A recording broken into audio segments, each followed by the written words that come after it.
Para você que não me conhece, eu sou a professora Alexandra. Nossa aula de hoje é sobre funções da linguagem. Falarei especificamente sobre o contexto que cada função está inserida. Mas antes, já vou te pedir para você curtir esse vídeo, se inscreve no canal e roda a vinheta. Vem comigo!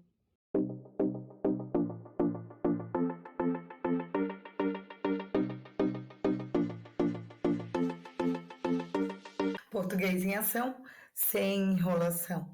O objetivo da nossa aula é que, ao findar, vocês saiam daqui compreendendo, analisando e diferenciando as funções da linguagem predominantes nos textos, predominantes em diferentes gêneros textuais, ok?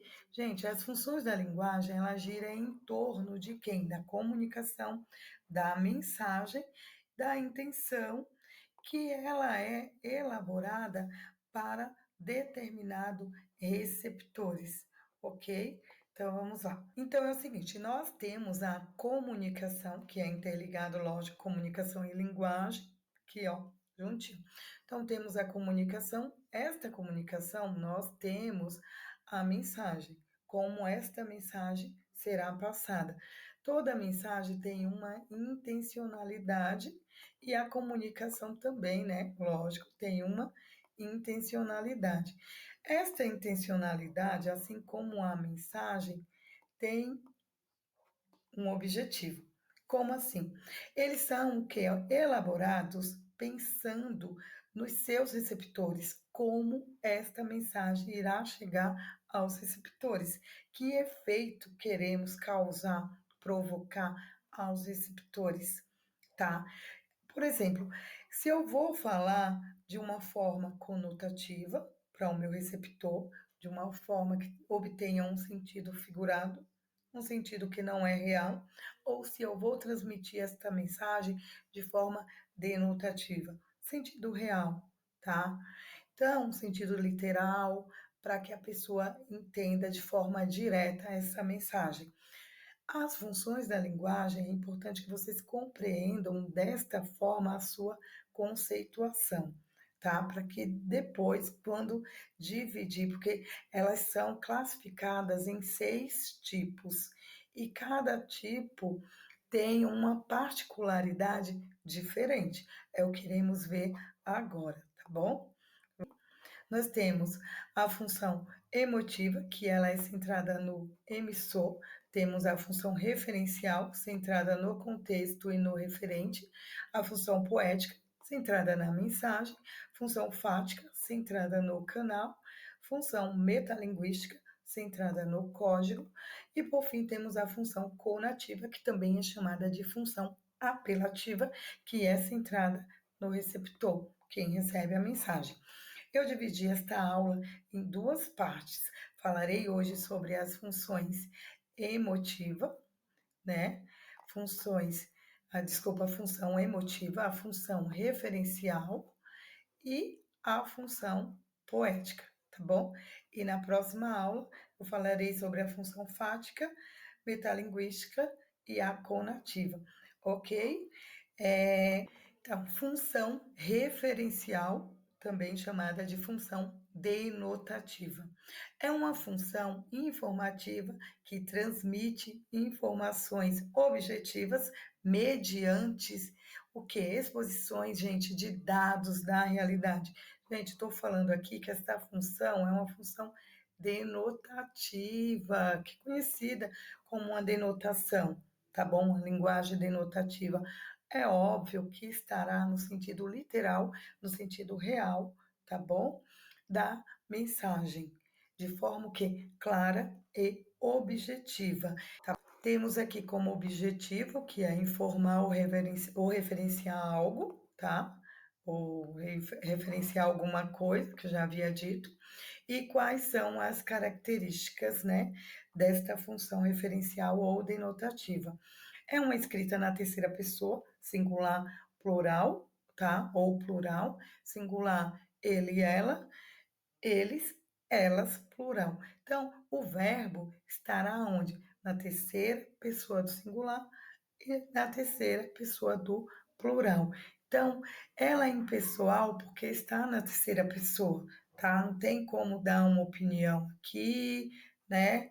Tá usando uma linguagem que não é opinativa, de forma direta, porque se for falar de forma indireta, dá uma confusão aí, você pode trocar pela função conativa ou pela função é, emotiva também. Então, a denotativa é totalmente diferente, tá bom? Ai, prof, onde que eu encontro esta função da linguagem?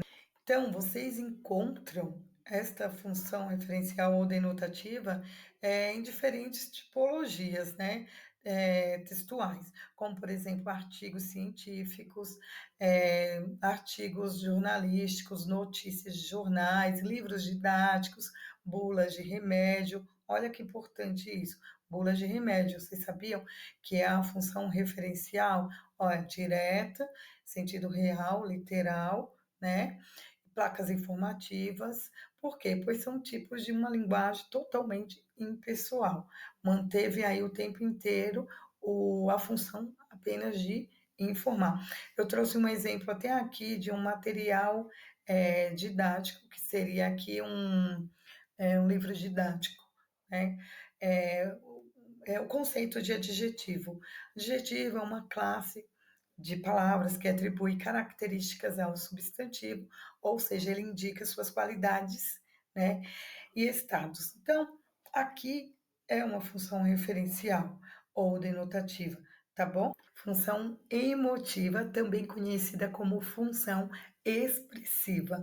Essa função predomina o envolvimento pessoal do emissor, gente, e evidencia a expressividade em um discurso, tá bom? Porque por isso que chama de função expressiva também, tá bom? O emissor é o aspecto central, tudo gira em torno do emissor, tá bom? Como, por exemplo, as opiniões, os pensamentos individuais.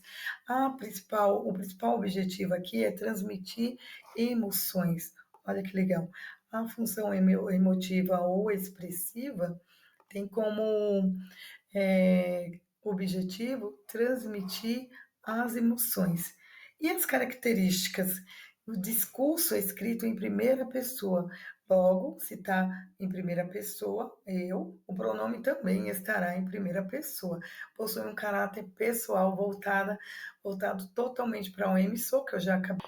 Tem como objetivo também comover, emocionar o leitor, usando algumas interjeições, usa muito pontuação, principalmente o ponto de exclamação, as reticências, tá bom?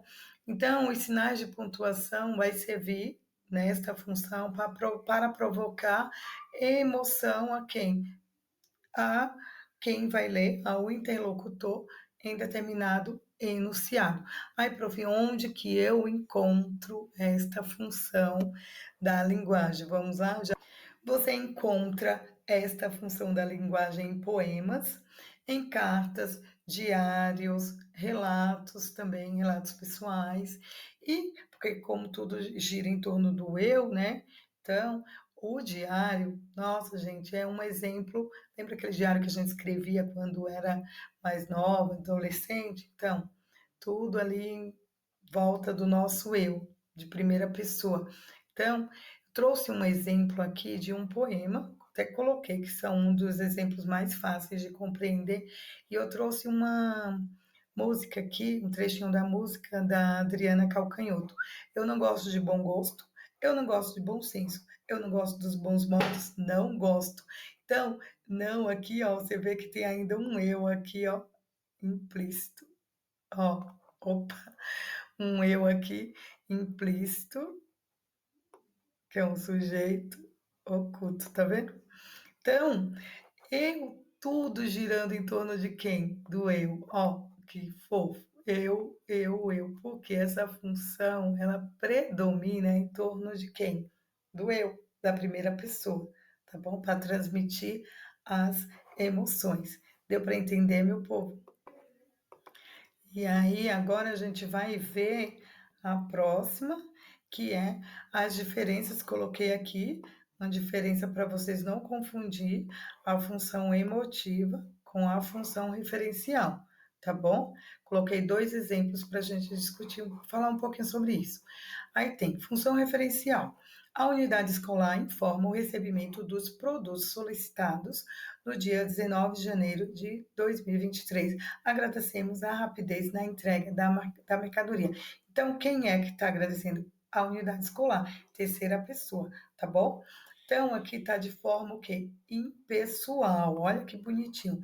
Então, tá de forma denotativa? Também, tá bom? Porque tá só informando. A ideia aqui é informar, ó, ligada ao referente. Já aqui na função emotiva, nós temos o seguinte: é com prazer que informamos o recebimento dos produtos solicitados no dia 19 de janeiro de 2023. Estamos muito felizes com a rapidez na entrega da mercadoria. Gratidão, ou seja, tá mais emotiva, tá em quê? Em primeira pessoa também, tá bom? Porque pode ser, gente, em primeira pessoa do singular e primeira pessoa do plural. Eu só trouxe esse exemplo para falar com vocês que pode ser também desta forma. Assim como esse daqui é em terceira do singular e terceira do plural, a emotiva é primeira do singular e primeira do plural. Então, nós, né, é com prazer, olha, desenvolvendo aqui a emoção de gratidão, olha que bonitinho, tá vendo? Então, é centrada em quem? Em nós. Nós queremos agradecer e estamos muito felizes. Então, está centrada aqui na emoção que está querendo passar, tá bom? Então, o que eu tenho aqui? Coloquei informação dada de forma objetiva na terceira pessoa. Já esse aqui, a informação dada na primeira pessoa de forma subjetiva, que quer dizer demonstrando emoções, tá bom? Função poética, eu quero só lembrá-los que as funções da linguagem, ela depende do contexto que a linguagem está inserida, tá bom? Então, a função poética, é, a gente não limita aqui a poesia, porque tem gente que acha, ai meu Deus do céu, função poética, então quer dizer que é poesia? Não, gente. A gente faz o quê? Nós limitamos a forma como as palavras são o quê? Distribuídas. Isso é importante, tá bom? O objetivo, vamos lá? O emissor preocupa-se com a maneira que a mensagem será transmitida, ou seja, a estética, a forma como as palavras são distribuídas, são emitidas, tá? Esta é a principal preocupação do emissor, de quem vai enviar a mensagem. Ela é caracterizada, né, essa função poética, pelo modo que o discurso, sabe, que a fala é emitida.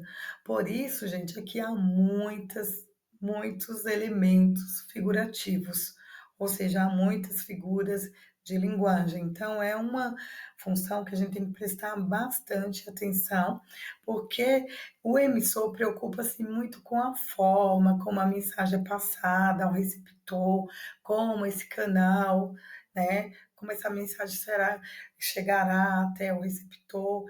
Então, é uma função totalmente ligada com as figuras de linguagem. Aí você pode me perguntar onde que a gente encontra essa função da linguagem, a poética. A gente encontra em letras de música, a gente encontra em poemas, pode encontrar também em contos, crônicas, tá bom?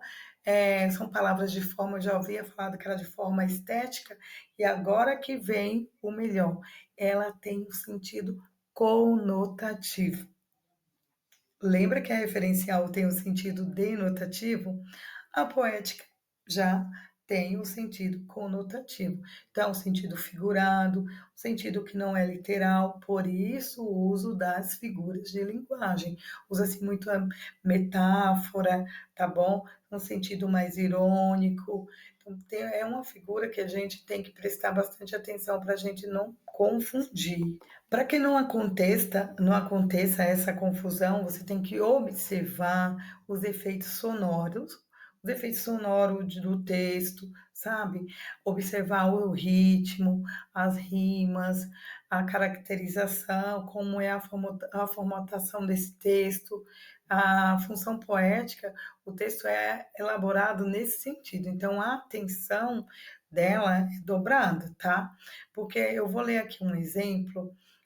Primeiro eu vou falar sobre as características que eu coloquei aqui.